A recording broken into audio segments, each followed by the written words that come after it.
In Jurassic Park 3, we see the legendary battle between the Spinosaurus and the T-Rex. This was a hugely controversial scene in itself, but in real life, alpha predators would actually avoid lethal combat. And even in Jurassic World Dominion, the T-Rex and Giganotosaurus actually backed off from each other and avoided lethal combat. So then why did the Spinosaurus go in for the kill with the T-Rex? There's far more to this story than meets the eye, so get ready. But just before we get into that, I've just hit over 100,000 subscribers. And what if an awesome RPG game has sponsored this video? I mean, it then proves I'm a bona fide YouTuber, right? Well, you'll get to hear about all the awesome collection of over 700 unique champions, a super detailed and tactical RPG battle system, awesome graphics, and an intense combination of PvE and PvP content. Well, lucky for you, this video is sponsored by a game just like that, so let me tell you a little bit more. The world of Raid Shadow Legends and Monster Hunter are colliding in an amazing limited time crossover, starting on January the 9th and finishing on March the 5th. Players will be able to collect 5 Monster Hunter themed legendary champions based on iconic Monster Hunter monsters such as the Rathalos, Zingore, the Nergigante, the absolute classics from Monster Hunter. Download today is completely free. You can play casually or be competitive and be the best in the world. There's millions of players with over 80 million downloads already. New players, if you click the link in my description or scan the QR code right here, you can get this cool in-game loot, and once you hit level 15, you get the epic boss killer Juliana. So just hit the link in my description, and once you're in and destroying your enemies, come find me under my name here and we'll be legends together. Thank you Raid Shadow Legends for sponsoring this video. Now back to our video. Now throughout Jurassic Park 3, the Spinosaurus is portrayed as a super aggressive super predator, but that may not actually be the case. The aggression may actually be influenced by the human presence, because it is possible that the humans provoked the Spinosaurus to vocalize in order to defend its territory, so the Spinosaurus wasn't actually seeking out prey. But there is one huge problem in this theory: the Tyrannosaurus Rex urine. Now if you remember, Eric actually gathers Tyrannosaurus Rex urine and it actually draws the Spinosaurus to them. Why would that be? If the Spinosaurus was simply defending its territory, it wouldn't actively go around hunting other apexes, especially seeking them out. But that's something I'll talk about and cover later. So could the Spinosaurus's aggressive behavior actually be attributed to the humans attacking it? Because if you remember, the humans actually attack it with a gun. It's a Tyrannosaurus. I don't think so. It sounds bigger. Now it's unclear whether them gunshots would have actually hit the Spinosaurus, but an animal of that size, you must be completely blind to miss. This then leads the Spinosaurus to retaliate by chasing and killing the attacker, which was Cooper. This incident likely heightened its aggression, particularly when injured or feeling threatened by other stimuli, such as the jet obviously flying off, hitting his tail, the jet then crashing, which then brings the Spinosaurus to them, destroying the jet.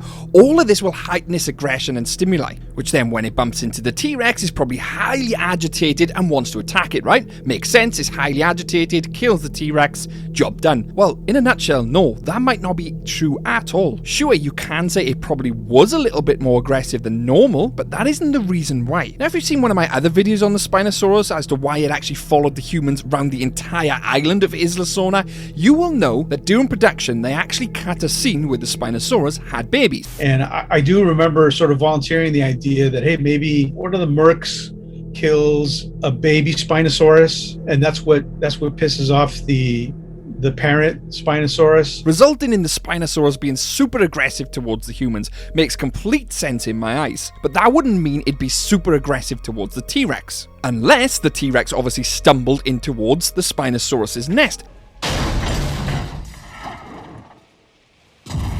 Mommy's very angry. Which wasn't the case. The Spinosaurus was actively hunting other apex predators. So why would this be? We've kind of covered a lot already. I mean, it's able to demonstrate its resilience by taking a full-on attack to the neck inflicted by the Tyrannosaurus Rex bull. Now, the T-Rex has the largest bite force of any animal on the planet, and the Spinosaurus takes it to the chin like it's nothing. Further to this, in Camp Cretaceous Season 4, the Spinosaurus experiences a significant change in its habitat as it's relocated from Isla Sorna to Manticore's desert biome. The Spinosaurus gradually adapts to the extreme heat and arid conditions of its new surroundings, and this adaptation is showcasing an unusual ability to adapt to change. The fact that this Spinosaurus can change and adapt to these environments show that its DNA makeup has been altered and changed, potentially infused, and could have been the first hybrid. I'd also like to point out that in Camp Cretaceous Season 4, the Spinosaurus exhibits an increasive level of aggressiveness towards the campers specifically, displaying a heightened predatory nature. Now this could obviously follow on from the events after Jurassic Park 3, where they had the run-ins with the humans, the potential baby storyline, but I believe the root of the problem runs far deeper than just that. Now let's go back just before Jurassic Park 3. Shortly after the acquisition of InGen by Masrani Global in 1999, several unnamed InGen scientists were sent to Isla Sorna to clone several dinosaurs in secret for genetic experimentation. Obviously this resulted in the Spinosaurus. Now after being cloned and experimented on for 9 months in 1999, the unnamed InGen personnel set all the dinosaurs free. This included the Spinosaurus. He then took up his residence in the jungles of the northeast and became the apex predator of the region.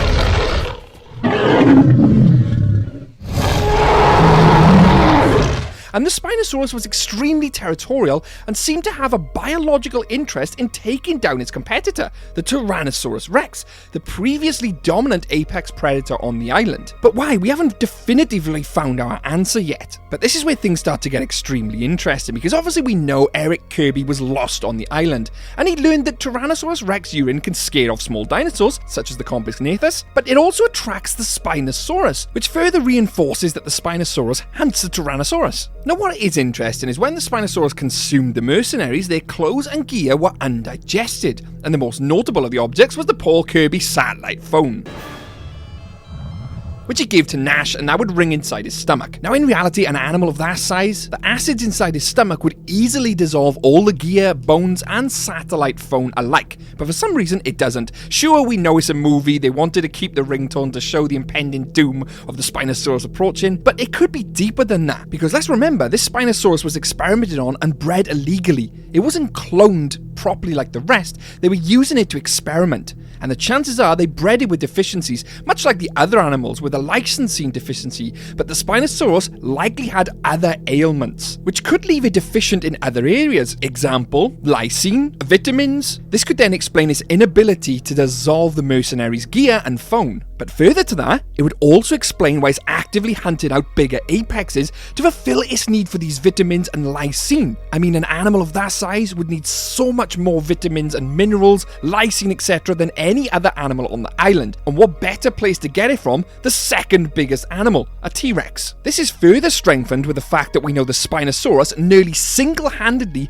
wiped out all the ecosystem on Isla Sorna. Now, you could argue against this and say he was simply much like the indominus Rex, didn't know where his place was in the food chain, needed to find where he was, and simply went on a killing spree. Potentially being one of the first hybrids before the Scorpius Rex, we knew the Scorpius Rex was super unstable in his makeup. The Spinosaurus could be exactly the same, coupled with the fact that it's super aggressive, doesn't know where it is, what year, etc. It could then lead to rampage and destroy absolutely everything, which we know it did. There was also a deleted storyline, I think it was from Evolution of Clay or some other source, that the Spinosaurus actually died out because of various diseases due to his cloning and hybridized makeup in his genome. Again, further cementing that it was deficient in some areas. This, coupled with the fact that it was cloned to be highly aggressive, potentially InGen looking at the militarization before Project Ibris, starts to make more sense. They were trying to build some type of super predator, either for military purposes or to sell it on to the highest bidder like they do in Fallen Kingdom. Just like Dr. Wu says in Jurassic World, you can't have these abilities without the heightened behavioral traits. This made the Spinosaurus super aggressive, deficient in some areas, and actively hunting out the biggest source of its needs, one of which being the Tyrannosaurus Rex. It all starts to make sense now why it's drawn to the T-Rex, not just to fight but to consume. The way it hunkers over the Tyrannosaurus Rex as if it's guarding its kill, guarding its prey because it's going to consume it. It needs them vitamins. And it's just super aggressive anyway. It wants to be the dominant source on that island, which it is. So in actuality, it's a combination of multiple things that leads it to constantly seek out the Tyrannosaurus Rex and hunt it for sustenance and for its own glory. But there is one huge thing we're forgetting, and I mean huge. Perhaps the directors of Jurassic Park 3 just wanted to be super controversial and showed the Spinosaurus to be even more powerful than the T-Rex. But either way, can I solve Jurassic Park related mysteries? You bet Jurassic I can. And I'd also like to ask you the question, where was the Spinosaurus during the events of the Lost World Jurassic Park? If you want to know the answer to that question, check all the videos out on my channel. And I'd like to thank my YouTube members. Thanks guys, your names are on screen now. You keep this park running and you keep the lights on. Thank you very much. Don't forget to like, don't forget to subscribe. I'm Shadows and I'll see you in the next one. Cheers now. Bye bye.